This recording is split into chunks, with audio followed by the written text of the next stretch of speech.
Short sleeves and shorts today in Gainesville. And here comes number 15, Anthony Richardson. The edge, and when he does, he's lethal. He fakes the toss. No, he gives the toss to Ricky Pearsall, and Pearsall on the sweep gets around the edge and gets up past the 32-yard line. Pearsall is the junior from Arizona State. They'll need him to play well today. They're missing Jaquavion Fraziers and Justin Shorter at receiver today. 2nd and 2. This time it's a traditional handoff to Montrell Johnson, and Johnson gets a yard. It's going to be 3rd and 1. Johnson, the transfer from Louisiana Raging Cajuns, coming over here with Billy Napier. Gators are just 38% on 3rd down this year. Try Johnson again, makes a man miss, and he gets the 1st down because of it to the 36-yard line. This is something that South Carolina's got to be ready for, downhill rushing attack. It was something they struggled with last week, allowed 226 rushing yards to Vanderbilt last time out. Defensively, something that they had to work on as well. The Missouri game, Brady Cook rushed for north of 50 yards at quarterback, not near the talent as a runner at the quarterback position as Anthony Richardson. Fake this time, and Richardson loads up but throws behind Pearsall. He was wide open. Richardson didn't set his feet though. 2nd down. A ball behind Pearsall. This time, watch Pearsall come out of his break. Push up field, stop, and that ball's outside. He's expecting, as he turns towards the football inside, that ball drug him away from when he was coming out of that stop route. Anthony Richardson, and that's one of the things. It's 100 miles an hour, but where's it going sometimes? Comes Pearsall again. Richardson keeps it this time, fakes out that Gamecock defense, and after giving it to Pearsall a few plays ago, keeps it for 10 and a 1st down. This is the difficulty. They're going to put the defense and make you decide. That time you have a puller out in front. Great job by Ethan White leading up into the hole. Made Debo Williams, the linebacker, go with him, and now this time the ball goes on the ground. It's the last thing you want. Just a simple drop by Richardson. I almost wonder, I don't know that he was ready for this snap. He didn't. You see, that's an early snap that time. Richardson's looking at the defense, evaluating. Never had an opportunity to field it cleanly. You see a lot of backfield motion from this Florida offense. They're going to change the picture for the defense, make you shift so that you can't get your defensive calls based on the formation. Notice all the pre-snap motions, the trades and shifts that they'll have. Etienne and Johnson are in the backfield, and now we have a flag. Today's referee is Lee Hedrick.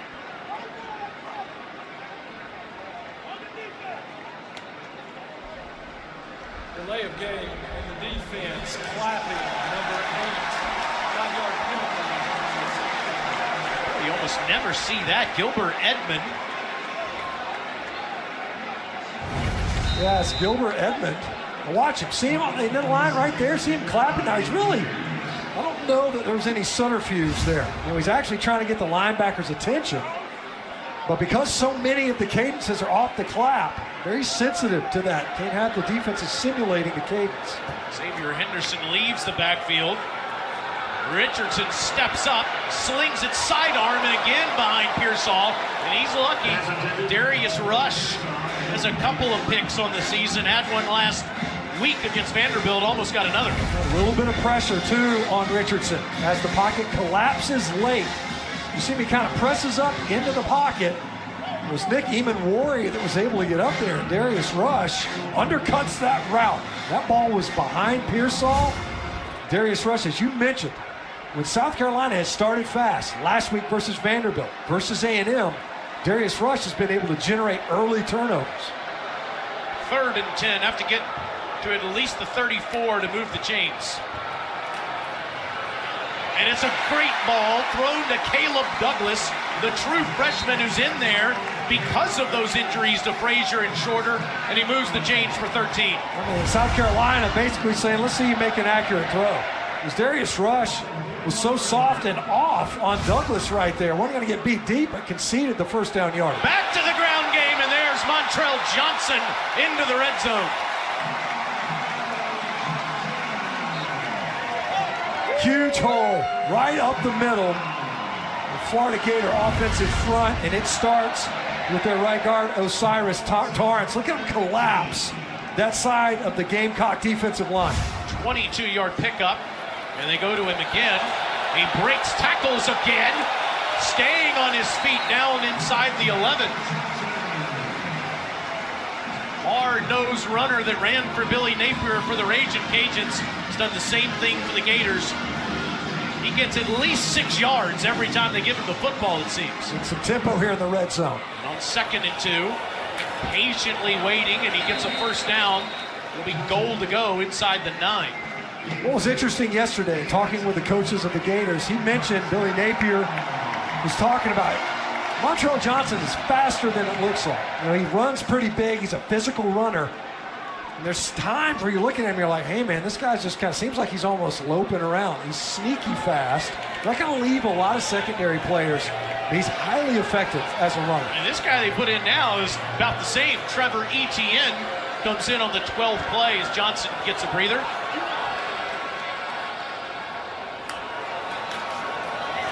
And Trevor gets inside the 5. He, of course, is the true freshman from Jennings, Louisiana. Had a career-high 17 carries last week in that victory over A&M. You know, it was a season-high rushing output for this Florida Gator offense. They had 50 rush attempts. Just last week versus A&M, already in this drive, they've kept it on the ground 9 times. Makes sense. Richardson a little bit off in the passing game early. Here's the 10th, and Etienne dives ahead inside the 4 to be 3rd and goal as TJ Sanders makes the tackle. Both times kind of trying to wind that run back. It's a zone run. The entire offensive front blocking to one direction, then winding it back. The backside of the Gamecock defensive front doing a good job disengaging, stopping that cutback lane. What we've seen in the red zone from Florida, they do not pass it well. Only 5 passing touchdowns in this part of the football field. Douglas and Burke up to the top of your screen. Instead, they go to the bottom. Richardson with blockers in front, and he gets in. Touchdown. Etienne created space for him, and Richardson took care of the rest.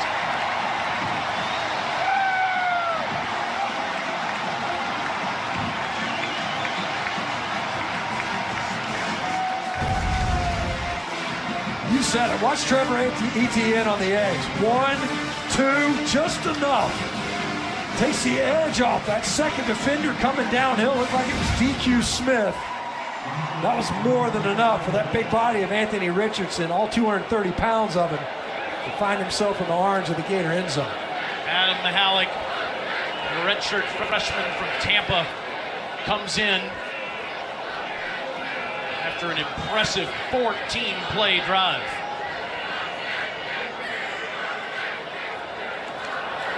And he makes it 7-0. In fact, that ties the longest drive of the season, 75 yards, culminating with 230 pounds of quarterback in the end zone.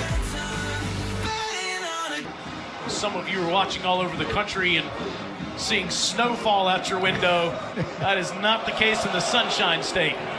Mihalik is kicking off today, too, because Trey Smack is injured, and he puts it in the end zone, and it's time for Spencer Rattler. And they start the game off with Jaheim Bell lined up at tailback. He spent most of his time this year as a receiver. How much inside carries do you give a former receiver in this football game? Got it 16 times last week, and he gets it this time. He's going the wrong way. Amari Burney and friends were ready. It's a loss of 2. It's going to be difficult. I mean, it would have been difficult anyway. You know, Florida has size up front, and the coaches talked about for South Carolina how well they play with their hands. They get their hands on the offensive lineman, they disengage, so what looks like a hole very quickly disappears. That time was certainly the case on that inside rush attempt. And now it's Joyner in the backfield.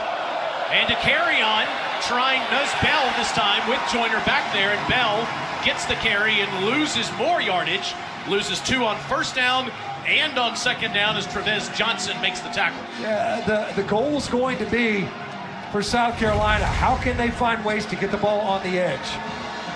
This is one way to potentially do it. However, you see a great job by Amari Burney stringing that play out, making Bell kind of bubble his run. He can't attack the line of scrimmage because he had to get even wider. Now third and obvious. And if you're Spencer Rattler, you have to be smart with this football.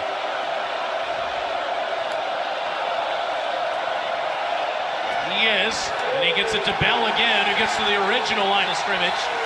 So Bell 2 runs for -4, 1 catch for 4 yards, and it's time for a Kai Kroger punt. Negative yardage plays that set up that series for the Florida Gator defense. You start right out of the gate with the tackle for loss. They're building on that performance from a week ago, especially in the second half versus A&M. Gator defense was able to generate 6 tackles for loss. Already starting this game off hot, getting behind the line of scrimmage, pushing the Gamecocks back and behind in the down and distance. Kroger's one of the best in the country. He kicks the line drive to the 38-yard line to Henderson, and Henderson is wrestled to the ground. He's going to lose a yard. There's a flag down. It looked like Florida might have jumped too early on that punt.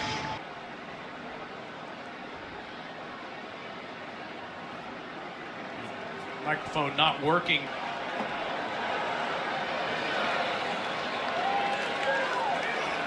Fakes it to Johnson. He's running around Eamon Worry and throws it into traffic at the feet of Caleb Douglas, and it's incomplete. That's the big challenge. It's very well covered by South Carolina on that one. Heavy play action on an early down. Just came off a series where Florida marched it right down the field running the football. We've seen a couple of looks in this game already. You've got 2 backs in the backfield. That time they kept them in the backfield the entire time. Just motioning one out. Xavier Henderson, you're going to see him play plenty of different spots on the field today due to those injuries to other receivers. Another fake to Johnson. Again, a real nice rollout, a perfect ball that's caught by his big tight end, Dante Sanders. And the junior from Boca picks up a first down. Pretty easy, really, because that inside leverage right away. That ball's on the outside. That time just lays it out right in front of Sanders. Throw it where he's running. Richardson's got time, and he's got a wide open receiver. Douglas inside the 30. First down, Gators at the 25. The Texans clean. Very easy read, really. You're behind the coverage, and Marcellus Dial, safety's late, getting over. Anthony Richardson drops it in there. Talk about how clean he can work in there, puts it right on his hands. You see that maybe working his way into the passing game. A little rocky to start. Mr. Stinchcomb's favorite part of the field has been one of the brightest spots for Florida this year, that offensive line play. Gets it out quickly this time to Burke. And Marcus is inside the 20. It's a pickup of nearly 7. Burke, just his 3rd catch of the year. Spreading the football around now. Even in the passing game, stretching the Carolina defense sideline to sideline. Now it's Johnson's turn, and he gets right near the first down marker at the 16-yard line. Florida has a team average of 5.9 yards per carry. That's number 2 in the FBS. Johnson averages 6. Richardson averages 6.6 each time they carry the football. Let's see if it's one of them. It's Richardson's big frame that easily pushes it ahead to the 15 for a fresh set of downs. Well, gamesmanship, right? Anthony Richardson acting as if he might audible at the line of scrimmage. They overloaded to the right side. They had Austin Barber with 58, who was lined up at left tackle. The previous snap was over there, overloaded to the right side. Richardson kind of walked up to the line, acting like he might change something, and then pops up under center. They scored a touchdown in the red zone the first time, so they do this little sugar huddle. Sort of wonder why they've struggled in the red zone when you got a guy this big at quarterback.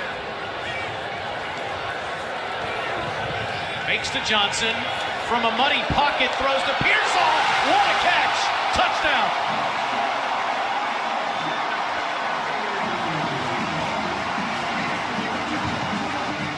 Ricky Pearsall off the heavy play action, working versus a freshman and Nick Eamon-Wari in this football game, and number 1 coming up big. And without Jaquavion Frazier, so instead they go to a guy that's now caught a football in 25 straight. Maybe none better than this catch. Ricky Pearsall makes it 14-0 Florida. Yeah, it feels like. But they're going to start at the 25-yard line. Did early. Jaheim Bell in the backfield as Atkins is in there blocking, but not blocking long enough. Down goes Rattler back at the 18. Antoine Powell-Ryland Jr. made his first career start last week. In there to clean things up. Had a sack last week and gets another one this week. Well, the difficulty they've had, they've talked about it with Rattler. It's anticipating throws. Well, there's nothing to anticipate on this one. There's nowhere to go with this football. So you see that he's spinning right off of the protection. Atkins in there is trying to help it out. Of the 4 plays South Carolina has run, 3 of them have gone for negative yardage. And this one is thrown behind Antoine Juice Wells, and it'll be 3rd and 17 for Rattler. First possession, you're trying to run the football. Second possession, you come out, you want to try to take a shot, you end up with a sack. This time, they're just trying to get it to Wells. Shallow cross. That wasn't going anywhere even if he catches it. The ball was behind him. Big Desmond Watson just about got his hands on it, too. That would have been fantastic to see. What would you do with that? I don't know who would tackle him, that's for sure. The Gator defense, second possession in a row, generating a 3rd and 10+. Rattler way down the field is Josh Vann. First down past the 35. A bit of a delayed blitz, but a little bit more time that possession, or that snap rather, for Spencer Rattler to deliver this football. Good job by Atkins picking up, and great job by Josh Vann elevating for that football. It seemed big, Stench. Already down 14-0. question. Looked like you're about to punt it away. You get 19 yards. Rattler running this time. He throws it too high for Atkins. It's 2nd down. I want to go back to Vann, though. He caught his first touchdown pass of the season last week in that victory against Vanderbilt, and he only has 12 catches on the year. This is a guy that caught his 100th pass of his career last week, starting to become more of a part of that offense. Well, that was true of a lot of players for South Carolina offensively last week versus Vanderbilt. You know, they were very Marshawn Lloyd-centric. They've had to diversify where they go with the football. Josh Vann, a guy that they're going to need to continue to be productive in this game. Fake the bell, and here's the trickeration we were looking for. Xavier Leggett, but he can't get anything. He might have lost yardage on the play. Ventrell Miller and Tyreek Sapp running him into the Gator bench. A lot of heavy formations from South Carolina, and they're just trying to capture the edge. Florida, though, just had the one high safety, a lot of bodies near the line of scrimmage. Did a great job of diagnosing. I understand, ever since that first run up the middle on the very first snap of offense for South Carolina, they know that ball's looking to get to the edges. Florida's showing pressure. See the stand up right in the middle of the formation. Rattler gets rid of it, and he can't make the catch on the sideline. Vann tried to tiptoe over there. It's 4th down. He has not had an opportunity to step into throws. The one that he did was actually able to convert and complete downfield. Otherwise, the Gator defense has won at the line of scrimmage, and they have spent almost the entirety of this game early on in the Carolina backfield.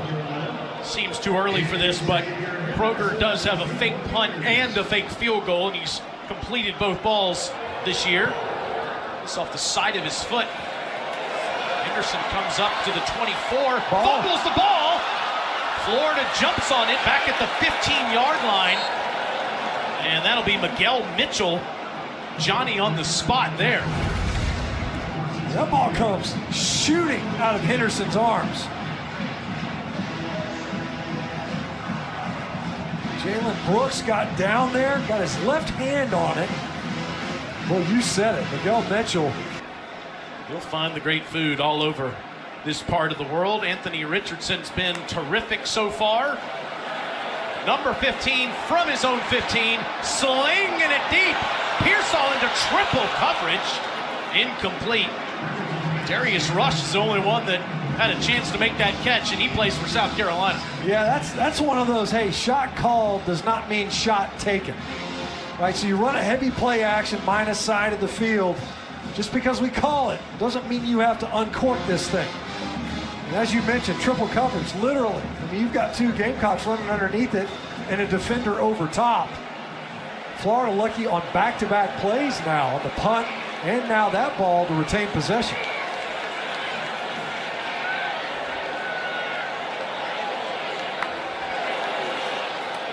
Get back to the ground game where they're so strong. ETN, he can hit the home run. This one's out of the yard. Dives to the end zone. Touchdown.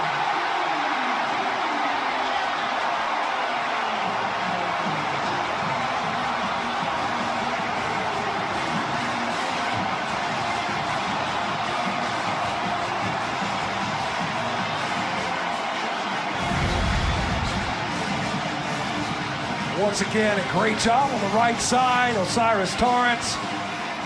South Carolina gets hung inside. Linebacker, late scraping over. Huge hole. I mean, Travis Etienne, all you got to do is make sure you secure the handoff and just run as fast as you can. It's the longest play of the season for Florida, an 85-yard touchdown run. They are making sure that Trevor got into the end zone. Great look here. That's perfect, isn't it? That's 6. I don't see what would have established him down. That ball's in his right arm. Here's the front edge of the plane. Kind of hard to see. You know, it's on the other side of his helmet. He's ruled a touchdown on the field.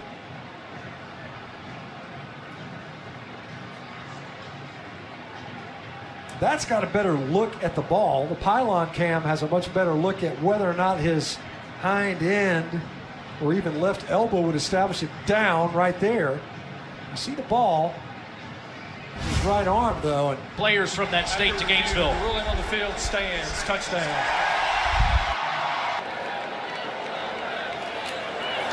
Three Florida possessions and 3 Florida touchdowns, and it's 21-0 still in the first quarter.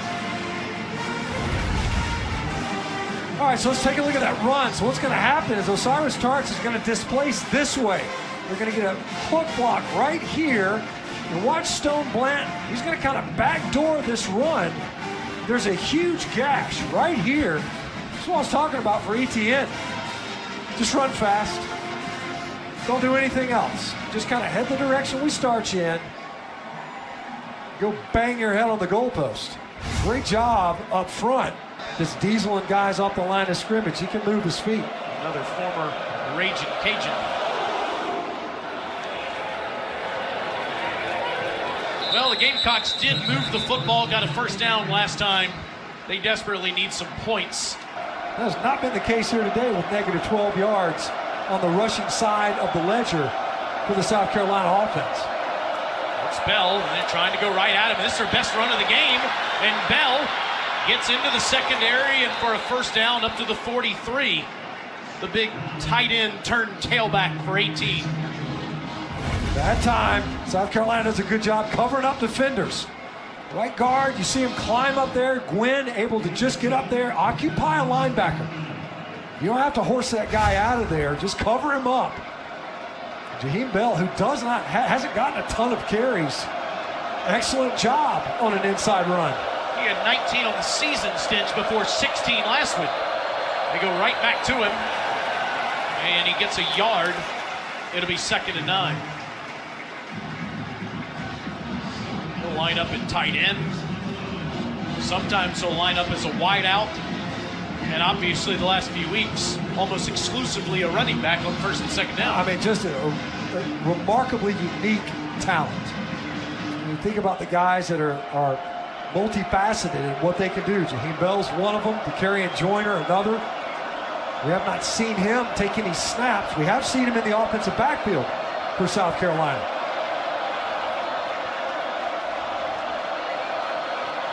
Second and 9. Rattler throws to the edge, and it's a completed ball near a 1st down is Amarian Brown. We marked a yard shy. Senior transfer from Georgia Tech. The other guy that they're going to need, you see the ball, getting the ball out of Rattler's hands quickly. See if you can't get it out there wide and on the perimeter.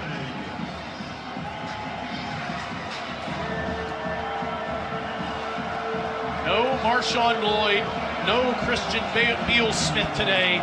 Gamecocks having to empty the tank with Bell and others in the backfield, and we have movement.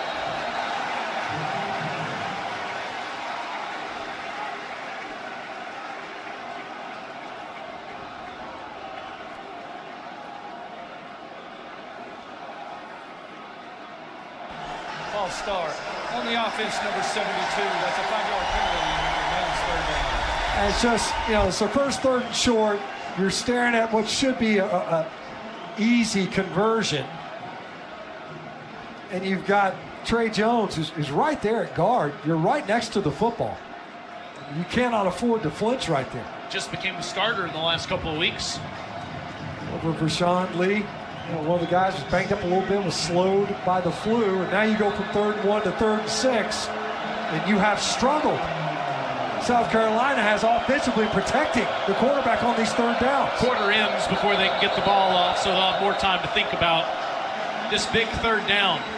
Telling you everything you need to know about the 92 and 97 teams that are honored today. 3rd and 6 for the Gamecocks, and they go to the ground. Bell bounces it out, and he dives past the 1st down marker. How about that run? Slash tight end, turn running back. Bounces that run to the outside. Didn't think he could wiggle up in there. You're talking about a 3rd and 5+. Finds a way to get downfield. Great job by Jaheim Bell. He kind of sparked this possession anyway. When we go up inside, able to get out there on the edge just enough to convert. Work him again. He'll move it ahead for a yard, maybe a yard and a half. You just wonder what kind of stamina Bell will have in the 2nd half. I mean, he's a big physical player, 6'3", 230 pounds, but he's already got 7 carries in the game. He had 16 last week, but only had 19 on the year, Stinch, before that. Yeah, you think about it, he's already been targeted in the passing game. He's been very, very Jaheim Bell-centric in this game so far. I will say, it's worked on this drive. Only true tailback fan is Juju McDowell. He missed a block, and Rattler throws into the Florida bench. 3rd down. Jason, it's already their 5th 3rd down. Twan Wells, his favorite target on 3rd. Rattler won't have time to get it to him. Umanmi Ellen with his 4th sack of the season. That's who Rattler was looking for. Antoine Wells, motion from the right side of the formation to the left. Rattler's waiting for him to uncover. Probably could have unloaded this football earlier. Watch Wells come through with a shallow cross. Didn't matter. By then, Umanmi Ellen was there. Boy, the coaches are high on him. Since the dismissal of Brenton Cox, he has emerged. So was Jervon Dexter. He converged on Rattler. So another Kroger punt. Down 21-0 and punting it back to the Gators again. This one will be marked dead at the 8-yard line. I knew it would happen. They have to do it, right? After an 85-yard touchdown, the Etienne family continuing to wreak havoc against the Gamecocks. Jonathan Odom makes the short catch from Richardson there. Yep, there he is. Travis wearing little brother's number 7 last week before the Jaguars' victory. That they love being so close to each other here and just a couple hours away, with one in Jacksonville and the other in Gainesville. Etienne out of the game right now. Montrell Johnson behind Richardson on this 2nd and 8. And there's Montrell running right at the Gamecocks near the 15. A big opportunity for South Carolina defensively here. After an excellent punt by Kroger, get a stop, find a way to get a stop on 3rd down, where they have not been able to do so far in this game. And you've got an opportunity for decent field position. Great job by Florida on those first 2 runs, picking up some room and getting to 3rd and manageable. You see that fly sweep motion that the Gators like to use so much pre-snap. It's just enough to buy the eyes of the second-level defenders. Richardson wide open space. Everybody bit on the running back, and the quarterback kept it up near the 38. And they were trying to do a gap exchange. The backside of this run, watch Debo Williams. He's crashing down. He's rolling around outside. And really, you pull around to have a blocker. Anthony Richardson, and South Carolina was so sold out on the handoff, didn't even have to block off of the edge.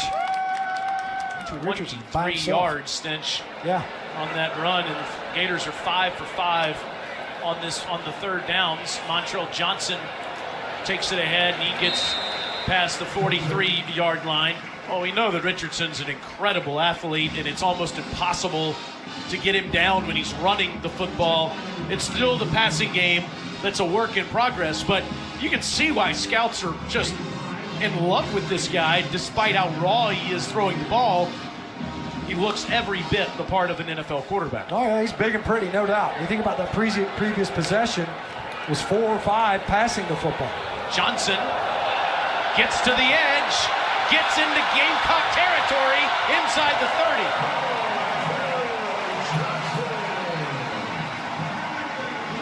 That time, Johnson kind of attacked inside, ends up bouncing this run wide. Great job blocking on the perimeter. Really good job up front, Xavier Henderson.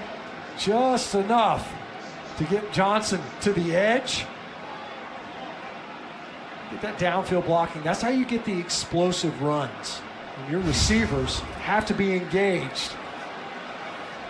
That's their 4th play of 20 yards or more. That one went for 31. It's Etienne that gets to come in, but Richardson keeps it, and he's inside the 20 before being tackled at the 18 by Tyrese Ross. Just like calf roping or something. I mean, he's so big out there in space. You tackle him low and hang on for dear life and hope that somebody else shows up. Look at that graphic. You see the fact that they've been able to just crank it out early on. Got 9 minutes to go in the 2nd quarter. Now they'll throw it, and it's caught by Henderson inside the 15 for another 1st down. When you don't have 2 of your biggest playmakers, Frazier's and Shorter, you run the ball even more often than you have done all season long. That's a great point. You know, when you think about it, especially we've talked about the passing game, comfort zone with those guys. 3rd downs in red zone, Justin Shorter has been the primary target in the passing game. Not available today, not out there, hasn't been necessary. And you look at the red zone efficiency, my goodness, the Gators. They get it down there running, they get it in there running. Johnson goes right at him inside the 10, down near the 8. The leg drive of Montrell Johnson. He probably had 3 defenders on his back right there. Keeps it churning, falls forward for another 3 yards probably after contact.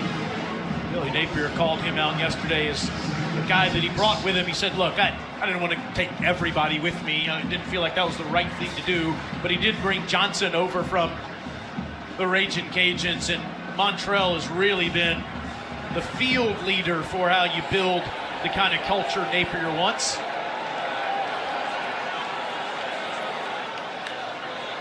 Second and 6, and there was movement. False start on the offense, number 76. That's a 5-yard penalty, and it remains second down. Richard Garage, first flag on Florida. Yeah, and last week they were able to overcome some procedure penalties on the road. Kyle Field, a really tough place to play, loud. And there's a lot of, talked about the pre-snap motions, the shifts, the trades. And sometimes it becomes difficult, especially when you get down in the red zone. You're all geared up, especially in the run game, which has clearly been the focal point of the Gators offense. It's hard to hold in there long enough for your offense to complete all the movement. 3 on the play clock. Just barely gets it off. Johnson slipped a bit, but the Gamecocks were there ready. Debo Williams and Tonka Hemingway in the backfield. That time, great job by South Carolina. String that run out. Got downhill right away to Johnson and Tonka Hemingway.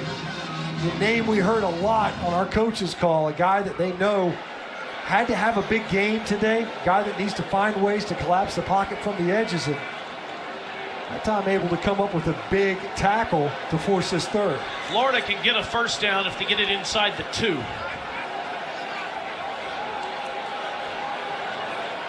10th play of the drive. There's Pearsall right here. He's proven to be a target. Coach Napier calls timeout. Timeout, Florida. This is their first charge timeout of the half. In the middle of the 3 receivers at the bottom of your screen. He's looking Pearsall's way. He's under pressure, and he's incomplete. He's looking for Henderson in the back of the end zone. 4th down. They called timeout that time. Billy Napier over there getting in the ear of his quarterback. That ball not catchable. Didn't really give Henderson a chance at this one. Did have pressure, as you mentioned, right there late. Ball just too wide out in front of Henderson. Still another impressive drive, and the Gator offense has moved the ball relatively easily throughout this first half. Adam Mahalik comes in from 28 yards. Missed one from that length last week, not this time. It's 24-0 Florida Gators in the Swamp. Boy, they've been pounding the Gamecock defense. Can't even let him return one either, kicking it through the end zone. Those are the lone 2 bright spots offensively. Rattler throws, Bell catches it, but only gets a yard or 2 as they had that covered up. Shamar James makes the tackle. Down to Alyssa. You guys, we've been talking about Jaheim Bell for the last 2 weeks all over the football field. It's really no surprise, given his path through football, starting as a quarterback, moving over to running back. In high school, he was moved back to the defense, playing linebacker, safety. Then towards the end of his high school career, moved back to tight end, running back, receiver, was really all over the field. He said when it came down to where he settled as far as an offensive player, he's a playmaker and he wants the ball in his hands. South Carolina needs that right now if they want to get something going. That was down here in Lake City, Florida. This is Joyner at quarterback, and he'll hand it to Bell. And Jaheim gets to the 29, but that's it. It'll be 3rd and 6. There's no question the Florida Gator defense is keyed in on number 0. And regardless of who's been shuffled in there at quarterback, it's the first time we've seen Joyner in a quarterback. He's been in the backfield before. He's just trying to get it out wide. Ventrell Miller is unblocked on this play. So you've got one of the best defenders in the middle of that defense, unaccounted for. Did a great job of diagnosing and getting to the edge. A 3rd down opportunity for South Carolina, and the Gator defense has been outstanding so far this afternoon.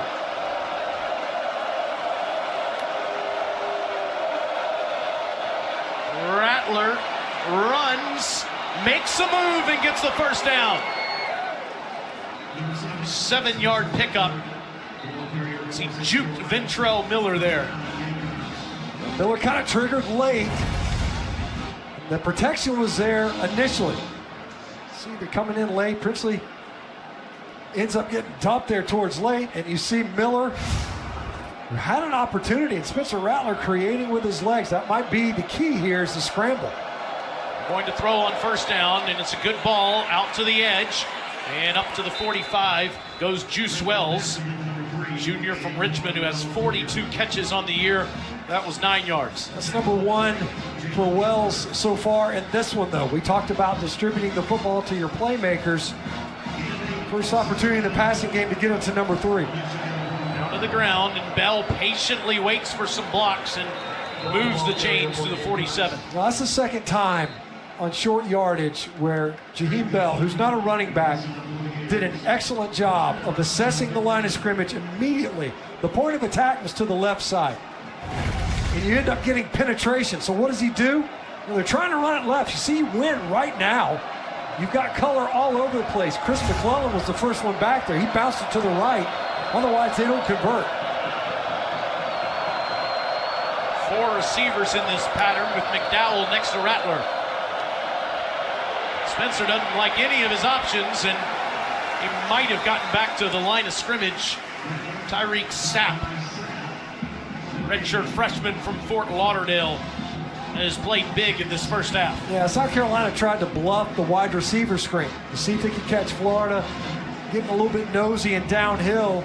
I don't know that they've seen it enough. I know that's been established enough to win right there with that play. You get those receivers that kind of bluff like they're going to block, and then they go out on a route. That time, Gator defenders in the secondary just hung with their receivers downfield, nowhere to go for Rattler. Joyner with no one back there at the moment, waiting for Atkins to block for him, and DeCarrion gets up to the 48-yard line. This is, of course, the Duke's Mayo Bowl MVP, DeCarrion Joyner, the guy that was playing quarterback when they beat Georgia in Athens a couple of years ago, but he's been basically relegated to being a special teamer to the last couple of weeks through that 68-yard touchdown pass to Wells last week. Yeah. And that's the first time we've really seen him. Yeah, a guy that, he's talking about, hey, check my bio. This is something I've done before. And now you see Joyner, he's split on whites in the slot. Right here is DeCarrion Joyner, right on the hash mark. We go to McDowell. McDowell gets caught from the back end as Trey Dean chased him down.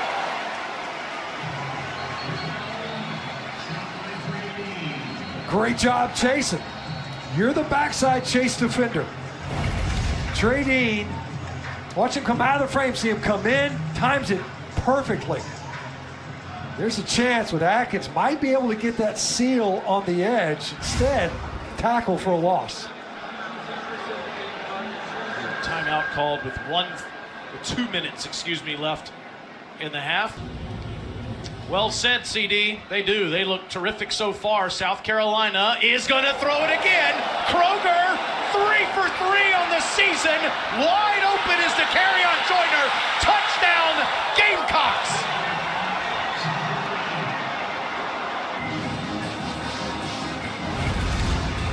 Three for 3.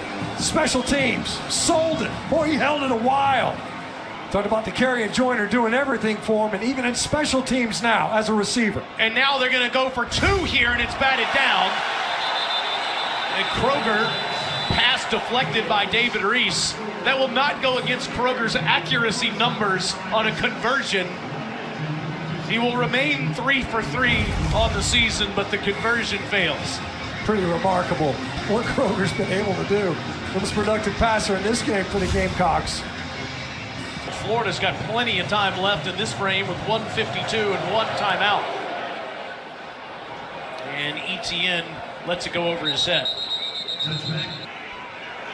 Trying to get his Gators past the 35-yard line. Montrell Johnson gets a couple, and Shane Beamer's going to call timeout.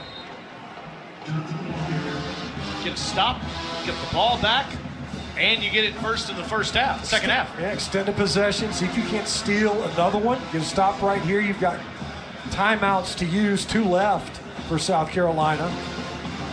Can you get them to 3rd down and get the ball back with time? 2nd and 8 for Richardson.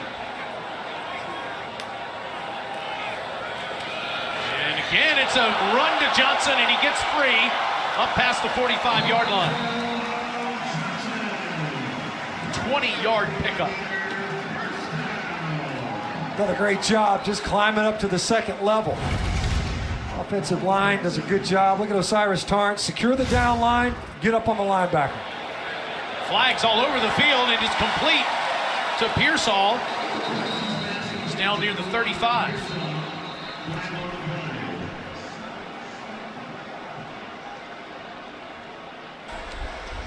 Illegal formation on the offense. Number 70 was not on the line of scrimmage.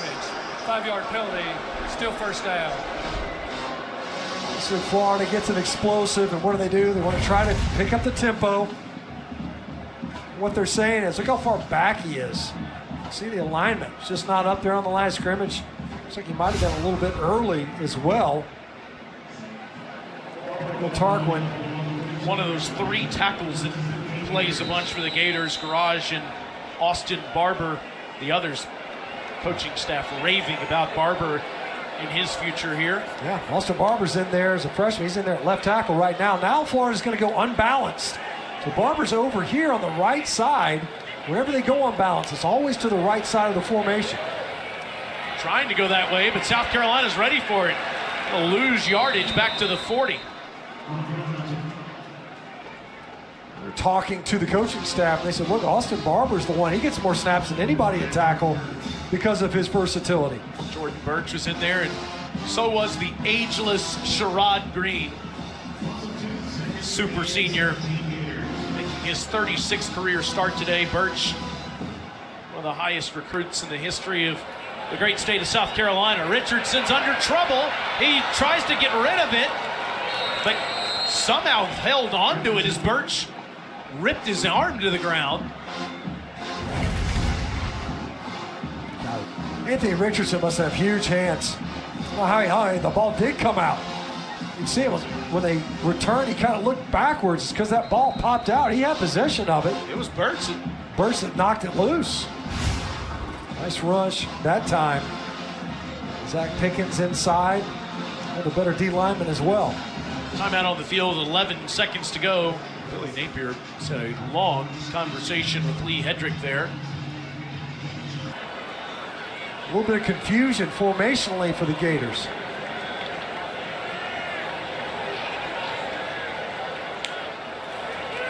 On 3rd and 19, Richardson runs out of there. He'll keep it. And he is going to stay on his feet for a first down. Broke a couple of tackles and gets out of bounds near the 40. That's a pickup of 19 yards, and he moves the chains. How about that with 15 seconds on the clock? And you're thinking, it's a safe play right here. Instead, you get the first down, and now you can take a shot. Or you can throw it quickly to the sideline. Mahalik's got a cannon for a leg. He's kicked it. He's got 3 that he's made from 50-plus, so you get 6 or 7 yards quickly to the sideline and maybe give him a chance. We'll see what they do. Got Pearsall and Henderson to the left. Richardson's looking over there, and he throws it, and it, I believe, was called incomplete. Out of bounds, yep, to Jonathan Odom. Hard to see down there among all those Gators, but instead just 2 seconds left in the half, and here comes Mahalik to try what looks like a 59-yard field goal try. Now, Mahalik said in warm-ups to me he was making them from 57 going in this direction. We'll need a little bit of a push here. Timeout, Gamecocks. Crawshaw is the holder, and Rocco Underwood is the snapper. They take a delay of game penalty here. I think that's what they're going to do.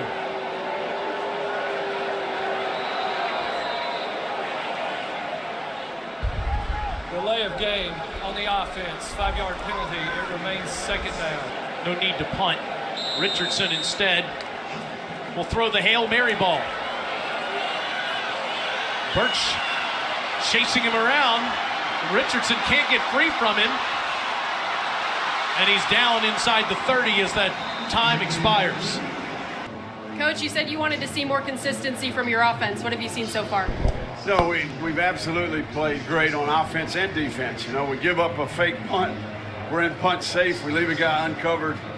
You know, and that's coaching. We got a timeout. We've got to do a better job of getting the players in position to have success. You'd like to finish the half a little bit better, but really proud of how our team's played. Thanks, Coach. All right, thank you. And maybe get the ball back with time left. Regardless, get the ball first here in the second half. And it's Xavier Leggett, 2 yards deep. And he is out to the 22-yard line. To the field, getting in their faces, telling them, we are still in this. You got to compete. It's the ultimate motivator, and on the first play, it's one of the better plays they've had on offense. Oh. The ball came out, though. Juice Wells coughed it up. Rashad Torrance recovered it.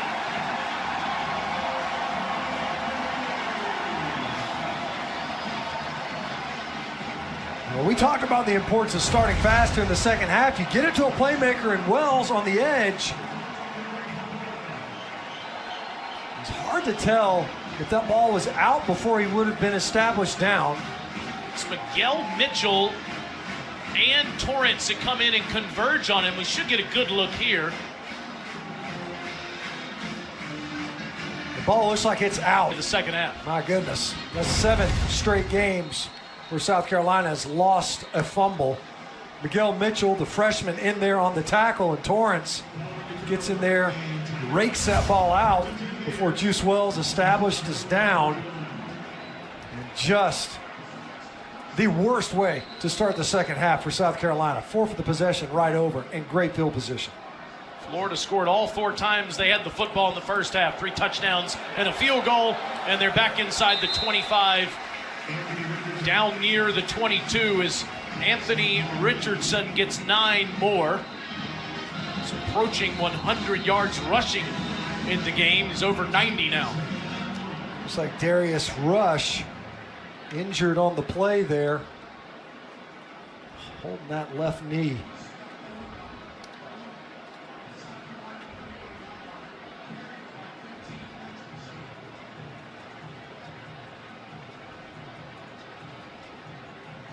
This year, including one last week, terrific leader for the Gamecocks. You hate to see him go off the field like this, Stench. Yeah, he's engaged. He's not really in on the tackle, but you see Debo Williams, he kind of spins around. Rush has got that left leg, and you see it kind of hyperextends a little bit, his left knee. He had it planted. 2nd and 1 for Richardson with ETN behind him. Pistol set. Trevor moves the chains down to the 21-yard line. The Gators have already gone over their rushing totals from last week when they ran for 291 against the Aggies. They have definitely enjoyed great success running the football. And it hasn't just been big explosives, right? Sometimes you'll see that box score fill up with just big, long runs. There have been explosive runs, don't get me wrong, but they've been able to move it pretty willingly on the ground. ETN again. Inside the 20 down to the 19-yard line. Again, if you're just joining us, been flipping around. Florida's without Justin Shorter and Jaquavion Fraziers, who got injured on that touchdown catch last week against Texas A&M. So it's been run, run, run, pass, and then go back to the run again today. Richardson's only thrown the ball 13 times. 2nd and 8.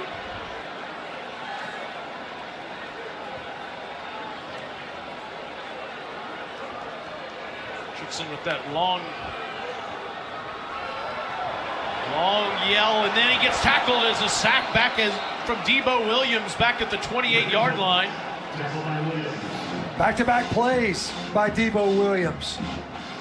Previous snap was able to get upfield, kind of trip up ETN, and this time, watch number 0, diagnoses it well. He just kind of bit just a little bit. A couple of steps to the right on the play action, then triggers upfield. Man, that's that calf roping, buddy, right around those ankles. That's a loss of 8. Debo's first sack of the year. Coaches think he might be the next big-time linebacker from the Gamecocks with Johnson and Sherrod Green as those super seniors in front of him. Richardson He's back to the air. And a nice open field tackle made on Xavier Henderson. Set up a third down. Yeah, as DQ Smith, the true freshman from Columbia's Spring Valley High School. Henderson a little nicked up after that one, Taylor. You know, limping a little bit as he exits the field after that throw. So Mahalik comes back into the game. This will be a 36-yard try. He made one from 28 earlier.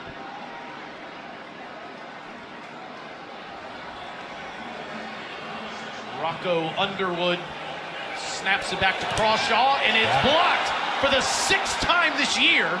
South Carolina has blocked a kick. Cam Smith. Smith coming off the edge, left side of your screen. Great extension. Got that left hand on the football. What a jump. He got a great jump on that snap. Got his left hand in there, and he timed that perfectly. Think back to what would have been a 59-yard attempt. That ball's going to come out low. Very real chance that could have been blocked. I think Frank Beamer might be envious of Shane Beamer's Beamer ball at this point. Back to the ground after the Gamecocks dodge a bullet on the turnover to start the half, and Bell doesn't get anything. Amari Burney on the tackle. That's the good news, Stinch, is you cough it up on the first play. Offensively, your defense, special teams, makes a play. Can erase that mistake here. Yeah, I mean, you lost some time off the clock. You're basically in the same part of the field as you started the opening possession of the second half.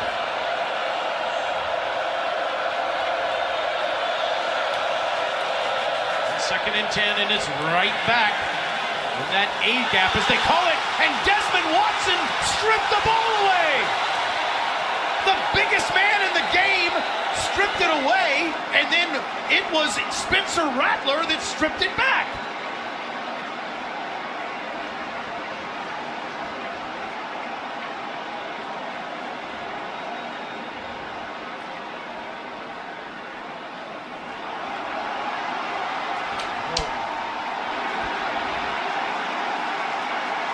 Watson is saying that he was down, and we're going to get a good look at it here.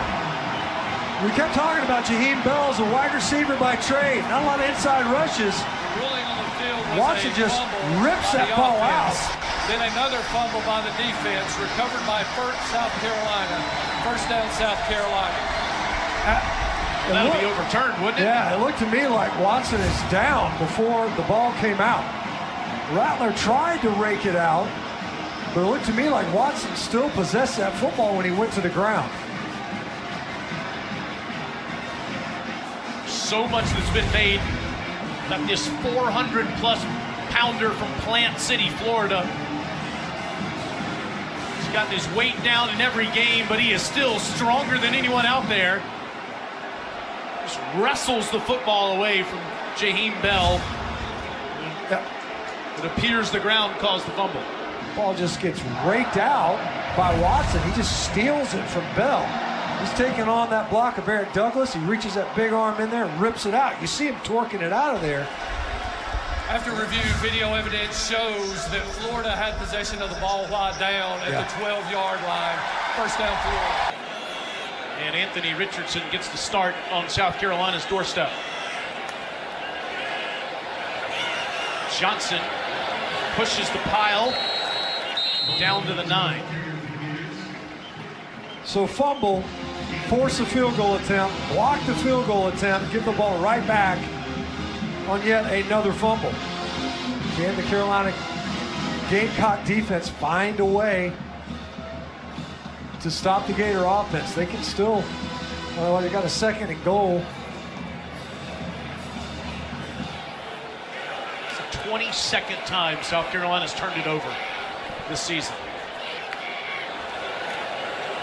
On 2nd and 7, Richardson keeps it, gets to the edge, be marked out inside the 5.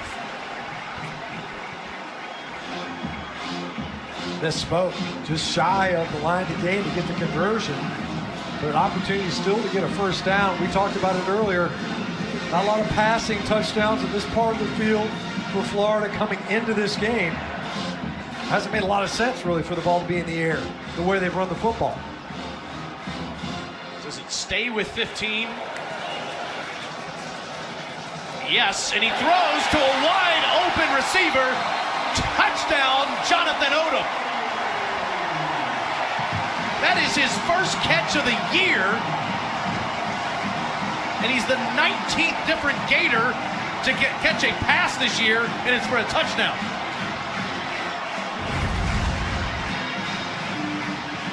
See Odom is lined up in the backfield. He comes all the way across. They fake that zone. Odom's open, shows some nice hands. Son of Gator legend Jason Odom. Great offensive lineman, and Richardson's jacked. There's a throw and touchdown there in the red zone.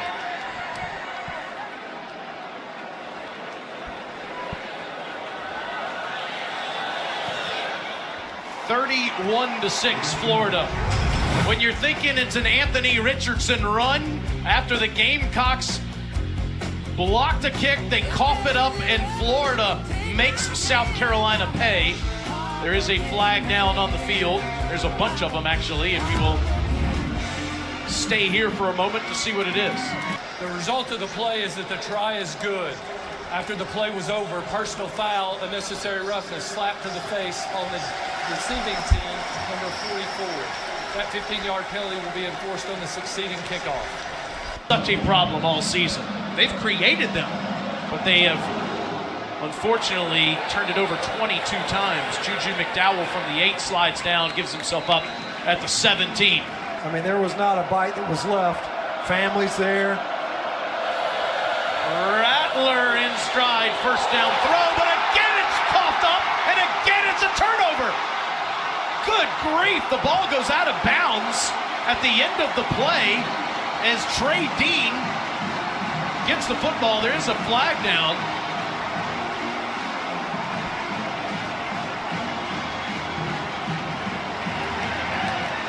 First down, Florida.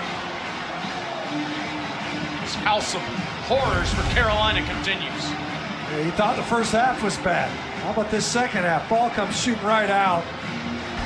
Kamari Wilson came in there. The field is a fumble recovered by the defense during the return, holding on the defense number 11.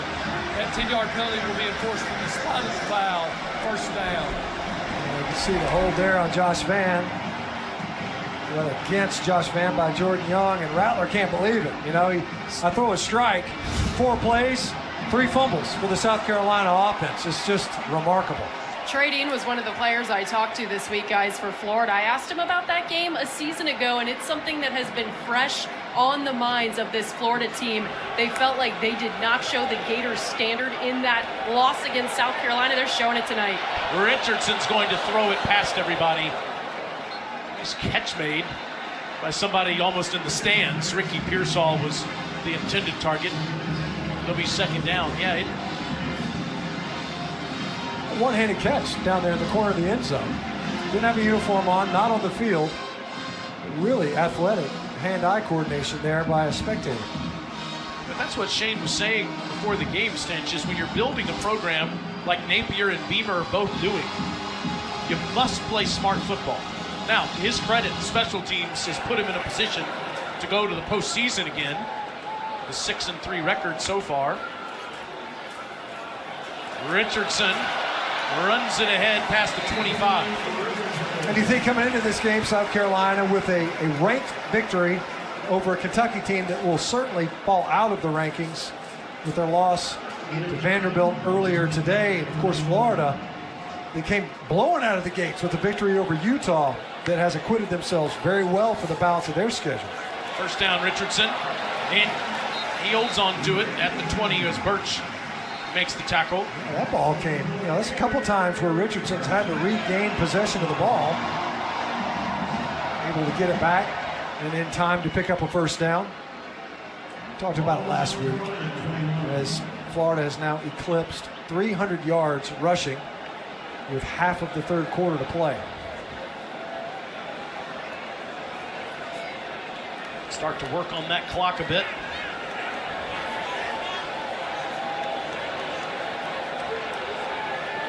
Florida trying to improve to 6-4 on the season.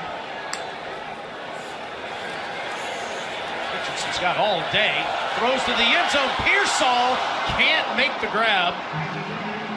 Good coverage by the freshman DQ Smith. Pearsall looked like he was able to get that one hand on it. Almost corralled that catch.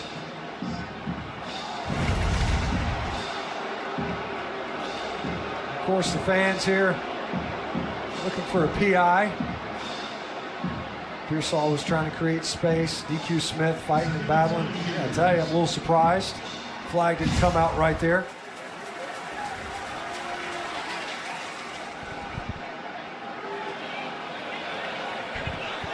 Etienne joining Richardson in the backfield and carries Gamecocks down to the 18-yard line. And Florida goes on to win this game, Stinch. According to our friend Mark Schleybaugh, they would play Oklahoma in the AutoZone Liberty Bowl. Kyle Bonagura says he thinks the Gators will play Illinois in their EliaQuest Gasparilla Bowl down in Tampa. I know that would be good for Florida fans to get to easily. Hop and a skip down the road. Fun town.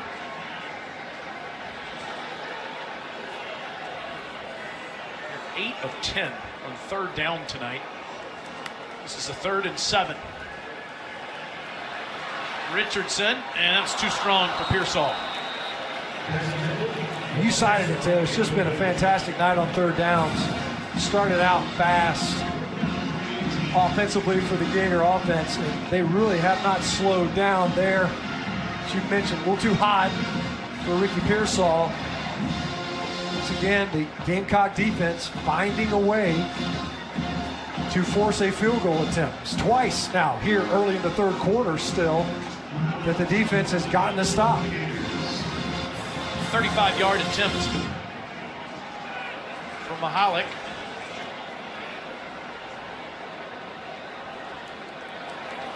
Smith's coming from the other edge, and the Crawshaw dropped the snap. And South Carolina dodges another bullet. Unreal. We talk about of the 2 turnovers, and now the Gators empty possessions off of both of those. They sandwich a score in between, but Crawshaw just did not manage it well. And once again, Gamecock special teams, this time aided by poor hold, but regardless, unable to capitalize off of the takeaway. It's the best starting position, fielding position they've had this tonight. Joyner able to get to the edge, and he gets out past the 40 for a first down. When we talk about the special teams, on the receiving end of a fake punt for a score was Dakarian Joyner. Maybe he needs to get as many touches as possible now. Shaheem Bell early. Look at the speed of number 5. And we talked about it. This guy, Mr. Football for South Carolina. Excellent quarterback. Just had that one touch in the first half. Stays back there. Gives it to Juju McDowell. Puts his foot in the dirt. And he's got a first down run. Into Florida territory for 11 more. And again, Joyner in there at quarterback. Talking about Rattler, he had the one scramble, picks up a first down on a third down. Otherwise, though, not much of a runner. Joyner in there, new wrinkle. Great job by Juju McDowell, how easily captured the edge. Not a big body, but a guy you got to get out in space, and they did so. He's able to pick up a first down. Bell, McDowell, and Joyner back there. They give it to Bell. Bell can't get around. Big Ventrell Miller. He's hobbling a bit. No, he's doing the gritty. He's doing the... Okay. I'm hurt. No, I'm not. The quarterback of the defense, playing in his last game in the swamp, wants to have something to smile about. Man, what a great job of diagnosing and get upfield quickly. Ja'Kai Moore, number 55. Come on. Kind of okey-doked everybody. You say he was the reason that they sparked that second half defensive resurgence. Rattler's back in, tosses it ahead, and it's Brown. Breaks a tackle, tiptoes the sideline. He's out of bounds at the 37, and a flag comes down at the end of the play.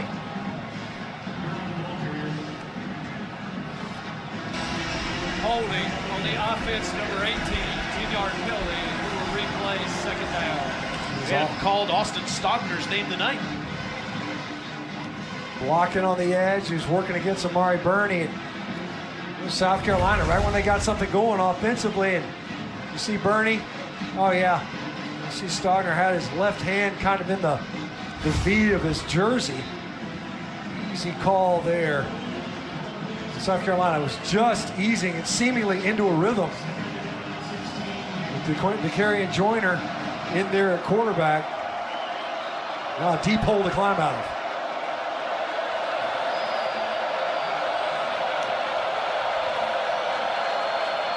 Rattler's got plenty of time. Incomplete. Was looking for Brooks, who was double covered. Jordan Young got a hand in there. We were talking with the coaches in South Carolina. They're saying anticipation throws.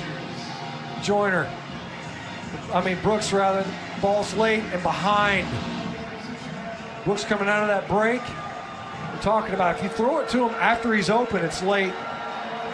Rattler's put it on some receivers in this game. That time, though, that ball too far behind, played into the coverage of Jordan Young.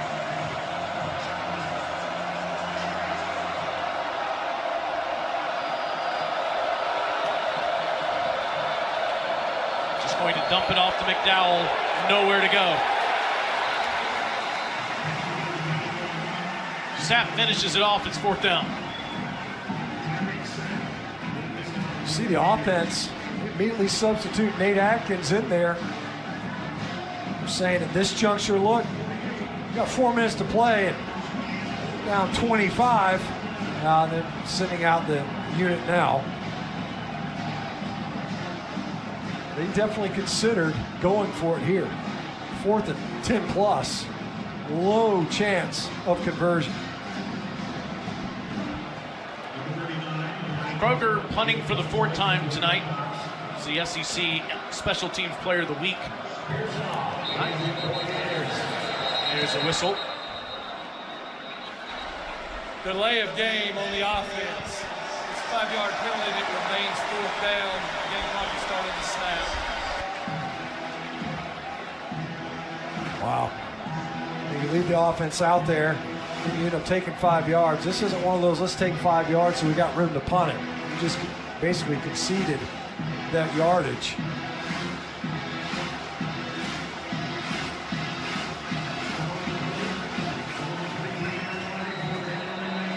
Last time the Gators play in the swamp this season. Kroger gets it off. And this ball is going to die inside the 5.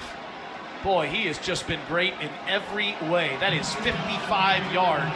This is the worst starting field position they've had by a mile, Gators. Wow.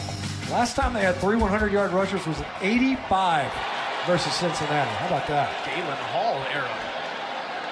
Richardson barely gets out of the end zone and trucks his way to the 4 for a pickup of 1.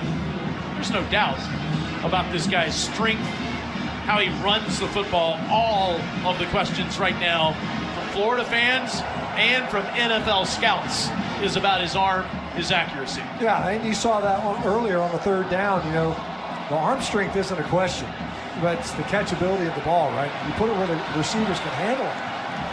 It's not how fast or how hard. It wouldn't do you any good if you throw it through the guy's chest. 2nd and 9. Drifting back in his end zone, and it's incomplete. Was looking for Dante Zanders, the tight end. It'll be 3rd and 9 from the 3. Darius Rush in there on the coverage. We saw him lead the game earlier. As Alyssa alluded to earlier, looked like he was going to be eased back into the game, was part of that pass breakup. See big Odom coming off onto the sideline. A touchdown catch earlier. Used him a lot in the ground game.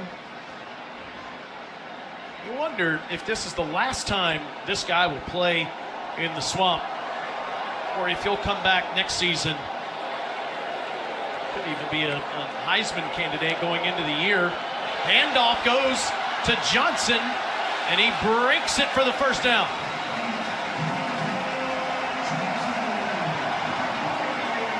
That's just debilitating. If you're a defense, you got the team backed up. Your special teams does a great job of pinning the offense. You got 6 guys in there, an unblocked defender off the edge. You get a handoff, safe play. You're just trying to get some room, maybe punt it away. Instead, you get a first down.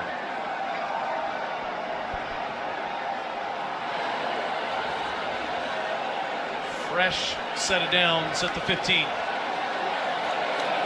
Johnson again, and he'll get up to the 18, Alyssa. You guys were just talking about Anthony Richardson and whether or not he would come back next season, a question that I think is at the forefront of a lot of Gator fans' minds. Well, earlier this week, running back Montrell Johnson was doing media, and he essentially deadpanned the camera and was like, "Ant, you need to come back." So I asked him about it earlier in the week. He said, "Yeah, Anthony came over to me in the facility. He was laughing, and he said, you know what?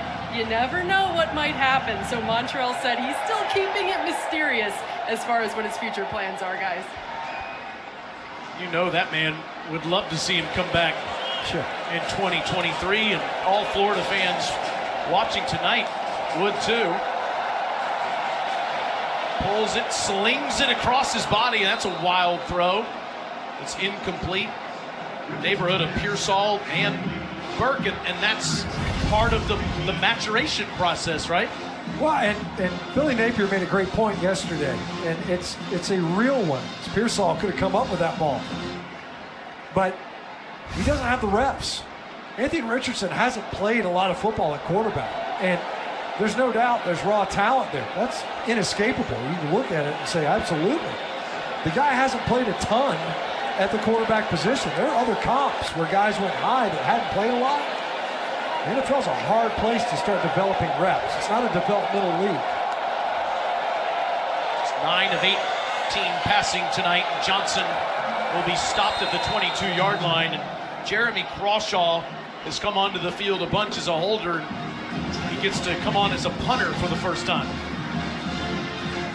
I'll say this for the South Carolina defense, this second half, you're talking about a couple of short fields, quick changes with the turnovers.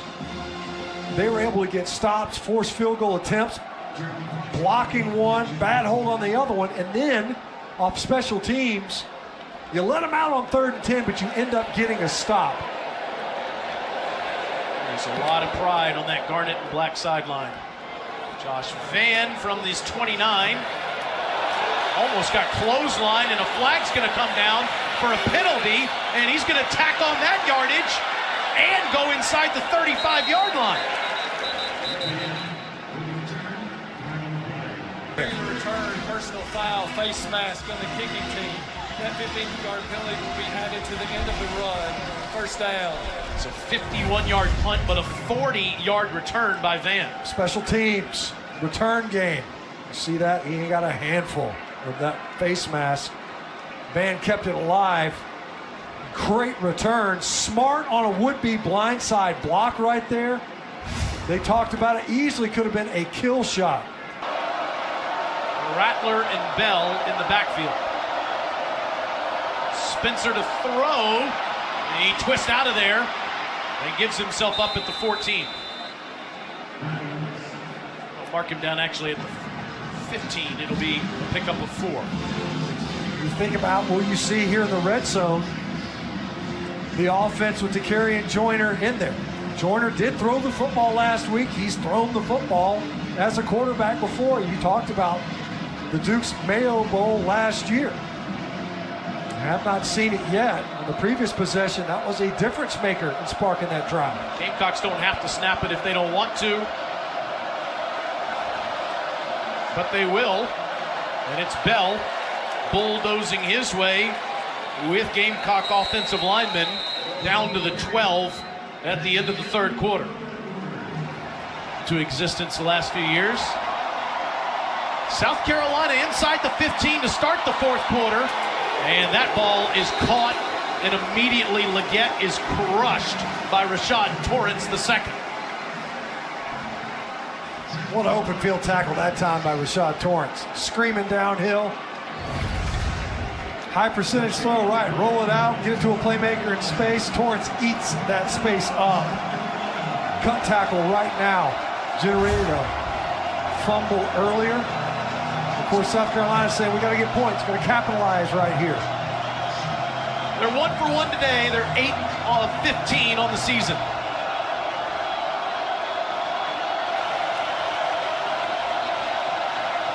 First down inside the 5, but there is a flag down.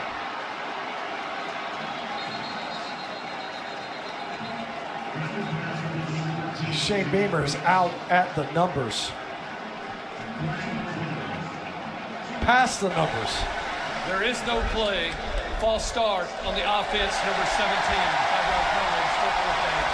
Ryan, I cannot hear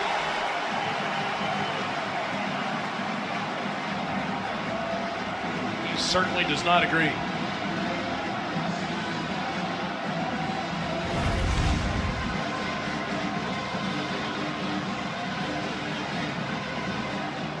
Yeah, there's no question. It's 2 men in motion. At the same time, procedure penalty there after getting the conversion. South Carolina has to get past the 9 to stay on the field.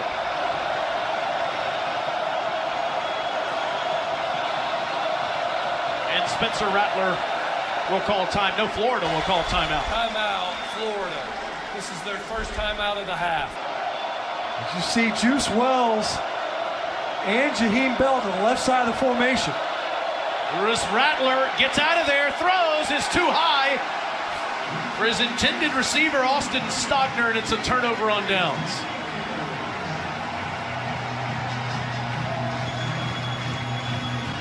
Princely Uman-Mielen had the pressure. See, Rattler, you've got 6 in there protecting it. You just lose at left tackle. Jalen Nichols gets beaten almost right now. Forced Spencer Rattler up in the pocket. That ball sails high. 31-6 Gators. Huge missed opportunity. Florida will start at their own 17-yard line. Richardson slings it out there to the right side of the field, and Caleb Douglas makes another catch, a first down catch for 12 more. Douglas has looked good tonight, pressed into action, the true freshman from Missouri City, Texas. It's his 3rd catch. He only had 4 on the year coming in. You've seen him a couple of times in this game. Well, part of that's a function of being short-handed a little bit. We talked about Justin Shorter not being available here today. Same with Jaquavius Frazier's.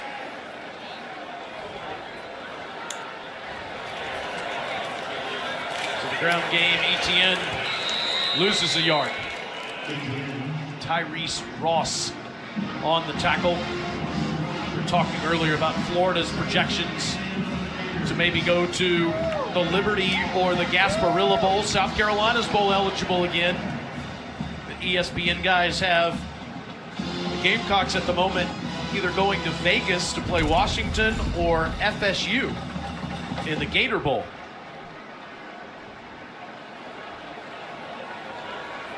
Good trips for both teams. Yep.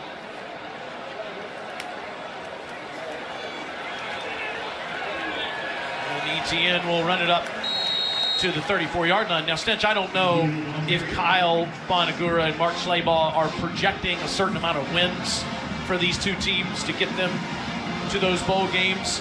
Florida is at Vanderbilt next Saturday at noon on SEC Network. Florida State, then they play their arch rivals 13 days from now in Tallahassee on a Friday night after Thanksgiving. South Carolina in the Orange Crush portion of their schedule. Gators tonight, host Tennessee next Saturday, and finish the season at Clemson. Richardson on 3rd and 6 has all day and throws behind his intended receiver by Jalkio Bowman.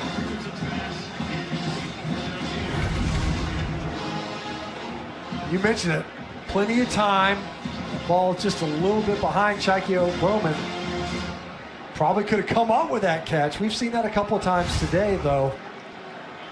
So especially on crossing patterns, where the ball has been behind the intended receiver. And once again, the Gamecock defense has been outstanding here in the second half.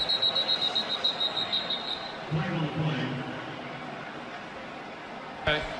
False start on the offense, number 6, 5-yard penalty, and it remains 4th down. And again, to keep harping on this, I think that if your head coach, no matter if you're down 25 or you're up 25, keeps the same sort of energy level with your team, that's going to give you a couple extra wins. And I think it's why South Carolina finished 7-6 last year in a bowl game, and why they're going to another one this year. Yeah, you look at the wins that they've gotten. The special teams has set the table, or the defense with a turnover. And it's led to their conference wins especially. Had they not rolled that out, they're coming after that punt. Boy, Crawshaw with a cannon. It goes over Van's head, and it is going to die inside the 5 at the 4-yard line. First ballot Hall of Famer, but he was discovered in Gainesville, Florida. Spencer Rattler across the middle, and it's a good ball. Finally finding Austin Stogner, and it's the biggest play of the night on offense for the Gamecocks, up to the 42-yard line. How about that? You're coming out offense, the heavy formation, got to be protection sound.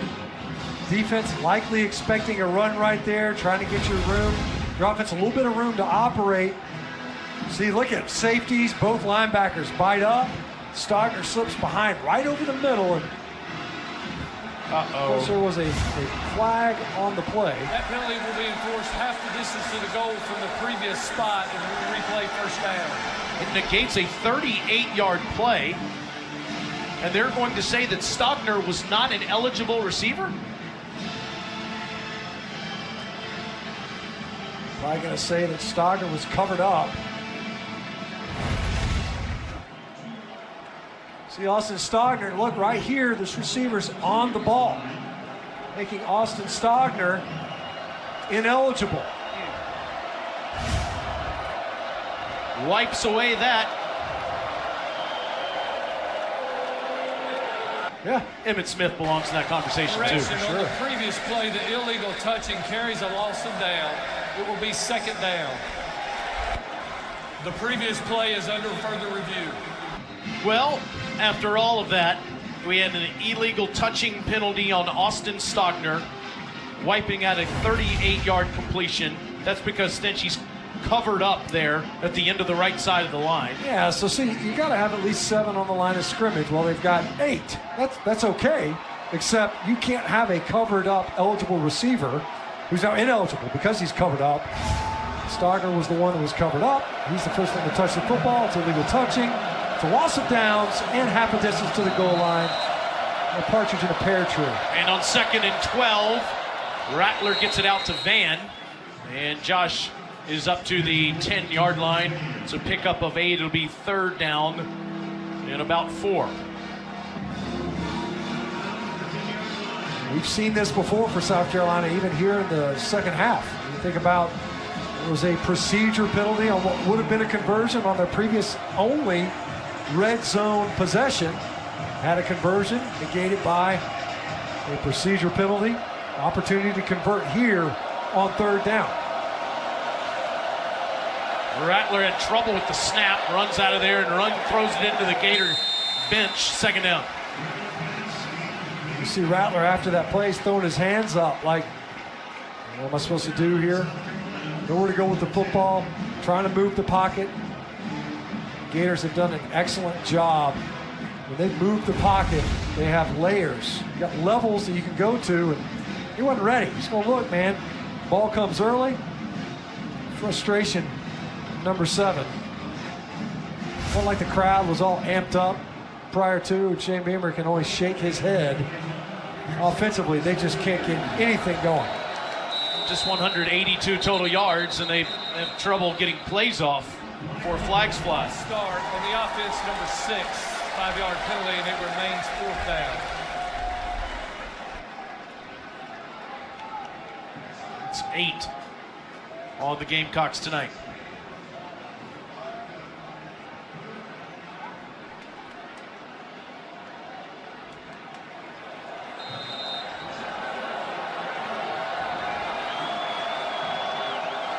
Kroger from the back of the end zone.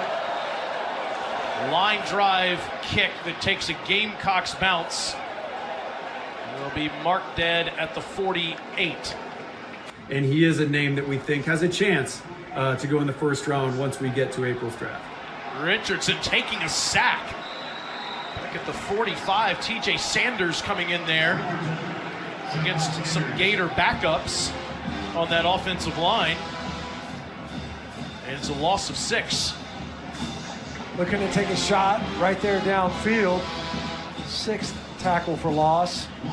The 4th tackle for loss here in the second half. And Gamecock defense continues to play very hard and have been really effective here in the last 2 quarters.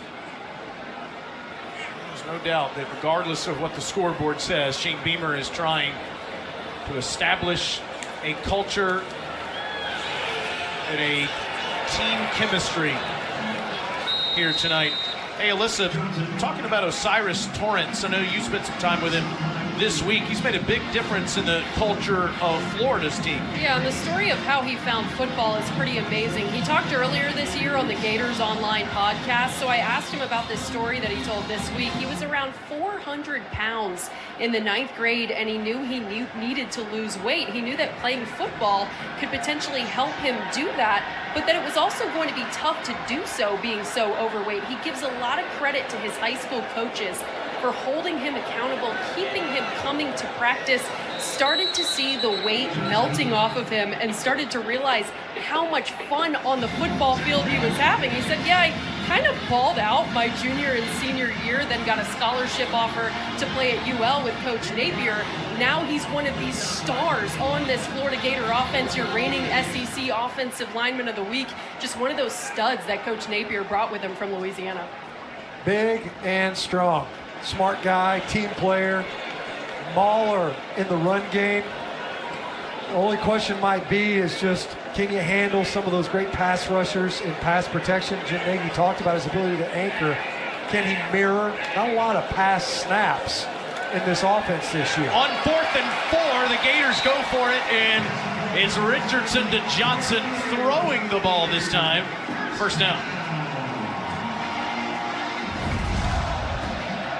About the on-target throws, the play fake there, just enough.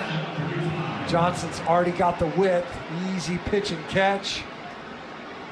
Anthony Richardson, here's Montrell Johnson lobbying for this to be a connection that they could have even next year. Anthony Richardson, obviously with aspirations to the next level, certainly has the talent and skill set for it. Play clock down all the way to 1 and then hands it to Johnson, who gets a yard maybe. Yeah, that'll be one of the fascinating things to see in the next couple of months, what AR, as they call him here, decides to do. If he does decide to come back here, play for the Gators next season, go on to the NFL draft, there's no question Billy Napier is going to do what's right by Richardson. He's going to try to help him through that process. And ultimately, I'm sure he's hoping that Richardson's back in Gainesville, but regardless, you can understand why SEC coaches are raving about the job that Napier's doing here in Gainesville so far this year. He had a lot of work to do. And when he got here, you think about the way last season ended, you know, the lack of momentum and recruiting, there was a lot of fixing that needed to be done. A lot of it in-house. You had to change the mindset of some of these players. Change the way they interacted. He talked about the people culture, the folks that they had in this program. And there's been some dismissals. So, some guys have been shown the door, some notable ones at that. But you tell Billy Napier, says, look, some of these might be addition by subtraction. You got to get the right people in the room. He's working towards that. For a 6th win tonight after a rough start to the season.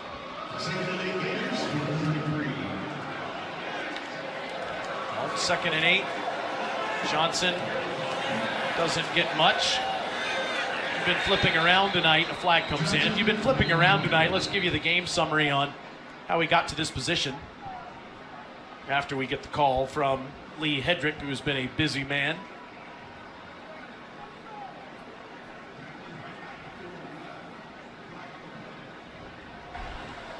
Personal foul, face mask, grasping the helmet opening on the defense number 92.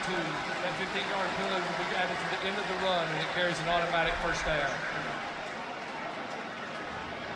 Don't believe the Gamecocks have a 92, so not sure exactly. We'll have to check a replay on who that was on. Florida, 3 players that have run for 96-plus rushing yards. Etienne's the only one that hasn't gotten to 100 yet.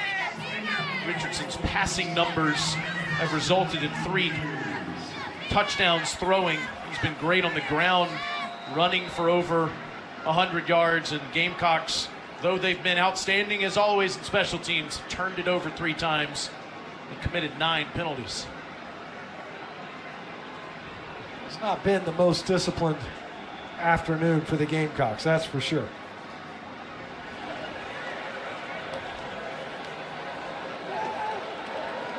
And down goes Johnson inside the 10. That was on Tyreek Johnson, by the way, the personal foul call on the Gamecocks. Number 92, he switched jerseys on us. Was number 10 for most of the season, but now is number 92.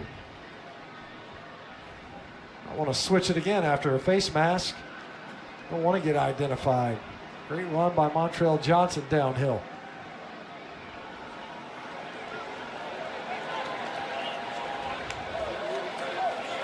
Montrell Johnson, wide open space, touchdown Gators.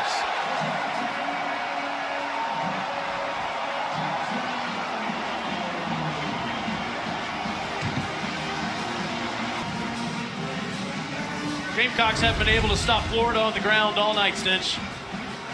Nah, it's been a wave to ride all night long. Montrell Johnson's done a great job getting downhill, physical finish. See big Cameron Waits, number 75 in there for Florida. He wears a 3X helmet, which I'm not sure exists. 6'8", 375 pounds right there. See big 75 in there still.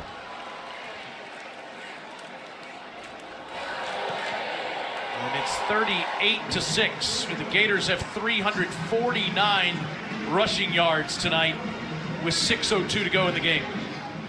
That's pretty impressive considering the season they've experienced. I got a feeling Peter Burns is going to the SEC championship game in Atlanta. Scrutiny that he received before the season started for accents and player dismissals, everything else, and then the way the year starts with the FSU loss as Leggett takes a huge lick at the 30. And that guy wins a division that has Lane Kiffin, Jimbo Fisher, and Nick Saban in it, and goes to Atlanta his first year. One of those, the division this year that who knew? Opportunity, right? And that's also after, you start the season off losing to FSU. It was kind of a quirky game, right? Tennessee comes in and bumps you at home. Personal foul, face mask on the offense, number 0. 15-yard penalty for the succeeding spot. The down counts. It's 2nd down. That was really when I thought, man, I don't know about LSU this year. They're going to really struggle. When Tennessee went down there and whipped them early. And that game was over early. They played poorly at home. It was an early kick, all that baloney. It doesn't matter. They played badly that game. They just kept building. And Jaden Daniels, to me, among really good quarterback play outside of the usual suspects. You think about Hendon Hooker, what a year he's had. Jaden Daniels is another that you have to point out and say, wow, that kid, boy, did he battle through this season as a new entrant into that program. It wasn't pretty today in Fayetteville, but no. it was a win. LSU improves 8-2, beat the Gators here a few weeks ago. Celeste, ball thrown out of bounds. It's been a rough night for Spencer Rattler, and it's been an up and down season. There's another flag on the ground. Intentional grounding on the offense, number 7. The penalty is a loss of down at the spot of the foul. 3rd down. It's the 9th penalty on South Carolina in this half.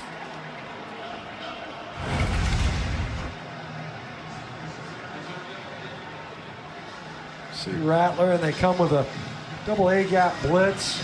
He feels the pressure, still in the pocket, just ditches it. There's not a receiver anywhere in the vicinity. Previous play is under review.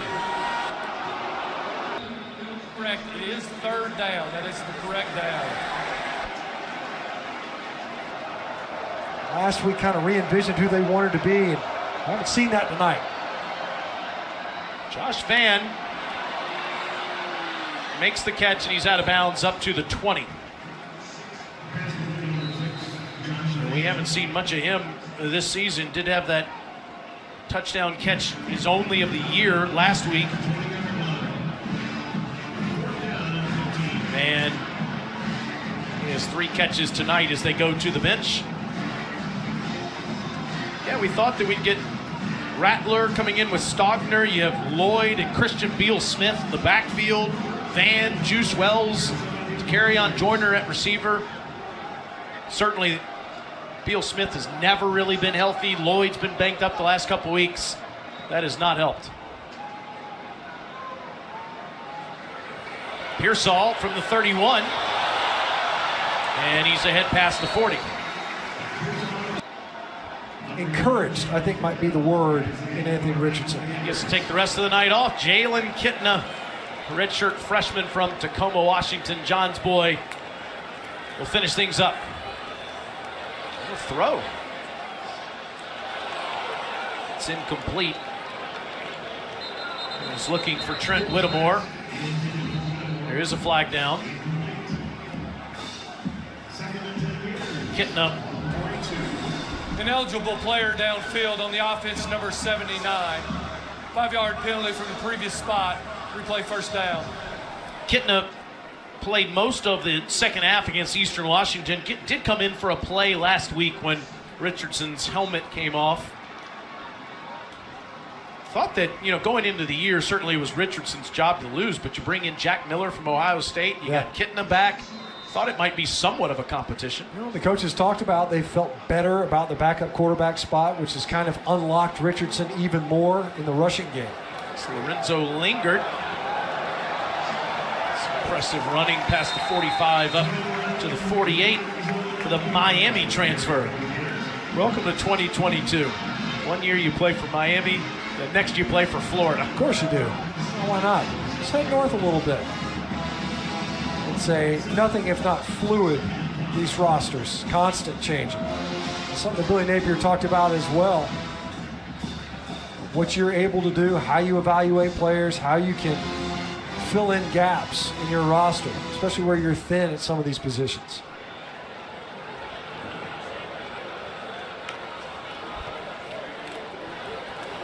Good throw by Kitna over the top of the defense, caught by Khalil Jackson. Just his 2nd catch of the year. And it's another Gator 1st down.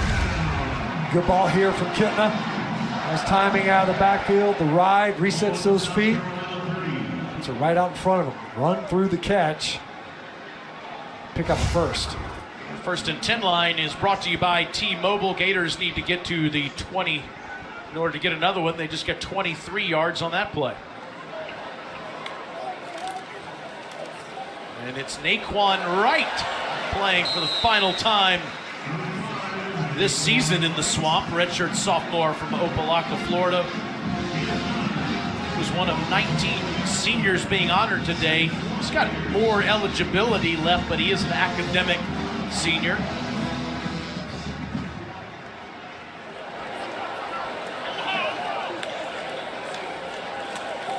Kitna.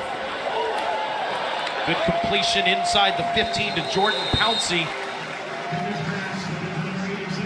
And that's his 1st catch of the season. So now that means 20 different Gators have caught a football this year. That's spreading it around. Jalen Kitna comes out of the game, and Kyle Engel will get to play. See the Gators and what they have next week. Vanderbilt coming off a big win, first conference victory in 3 years. They take on the Seminoles.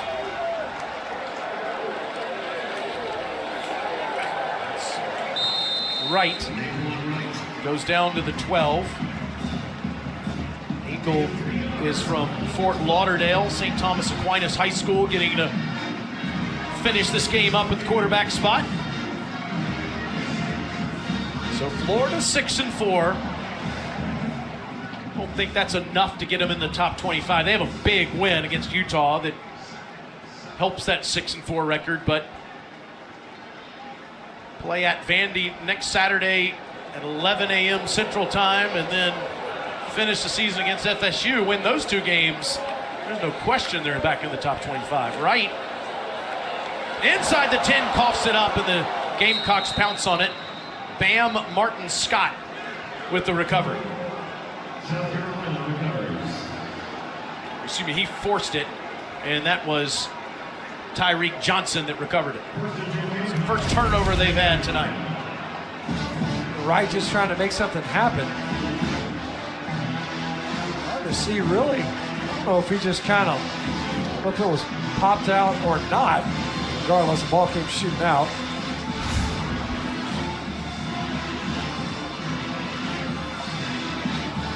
You wonder about the Gamecocks moving forward on offense against Tennessee and against Clemson, Stinch. How much do you see to carry on Joyner at quarterback? Maybe do some similar things that Richardson does. Caught by Brooks. Gets up to the 17. It's a great point, too. I'm a little surprised that we didn't see more of the Joyner package in this game. And when we finally did see it, they did move the football. In fact, probably enjoyed their most consistent success.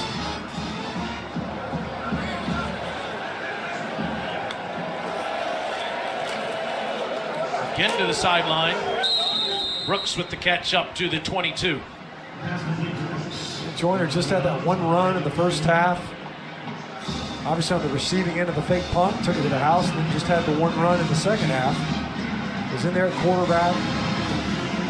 Seemed to have an impact, a little bit of a spark offensively. Most of his time tonight out of the offensive backfield.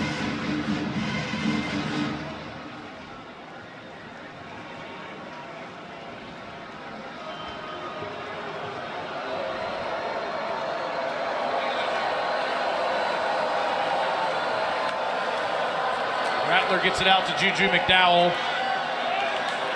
And he's tackled at the 22. Under a minute left. Gamecocks will fall to 6-4. Gators will get to that mark. We were talking about Gamecocks game next Saturday night against number 5 Tennessee. Finish at number 10 Clemson. Of course, Tennessee got back to their winning ways today versus Missouri. Wide open. Past the 40 goes to carry on Joyner, and Joyner now with 3 catches on the season, believe it or not. He did have that touchdown catch on the fake punt from Kai Kroger earlier tonight. That's a 30-yard completion. Seems like whenever he touches the ball tonight, it's been for big gains. Just a reminder, coming up in just a few minutes, it's A&M and Auburn on the Plains here on SEC Network. Over on ESPN, it's Georgia and Mississippi State in Starkville. And if you want to see if the SEC is going to improve their chances of getting 2 teams in the college football playoff, watch what's happening on ABC tonight. Number 4 TCU playing at Texas.